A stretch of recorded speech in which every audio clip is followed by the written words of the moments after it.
বন্ধুরা, আইপিএল 2026-এর প্রথম ম্যাচে হেরে গেল কলকাতা মুম্বাই ইন্ডিয়ান্সের সাথে। খুব বাজেভাবে হেরে গেল। এদিকে মুস্তাফিজুর রহমানের দুর্দান্ত বোলিংয়ে একের পর এক জয় তুলে নিচ্ছে লাহোর কালান্দার্স। মুস্তাফিজের অসাধারণ বোলিং এবং দক্ষতায় সবাই মুগ্ধ। মুস্তাফিজের অগ্নিঝরা বোলিং কেউই বুঝতে পারে না।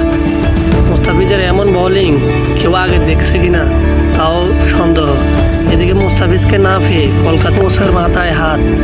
এদিকে মুস্তাফিজের বদলি প্লেয়ার হিসেবে মোজার রাব্বানিকে দলে বেরিয়েছে কলকাতা। মোজার রাব্বানির বাজে বোলিং এবং বাজে অভিজ্ঞতার কারণে কলকাতা হেরে গেল।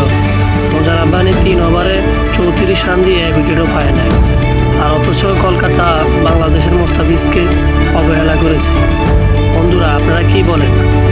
কলকাতাতে কি মুস্তাফিজুর রহমান ভালো করতো নাকি খারাপ করতো? জানাবেন আপনার মতামত কমেন্টে। এবং কলকাতার সকল প্লেয়াররা মাথায় হাত। দুদিনের ম্যাচে হেরে সবাই চিন্তার মধ্যে পড়ে গেল।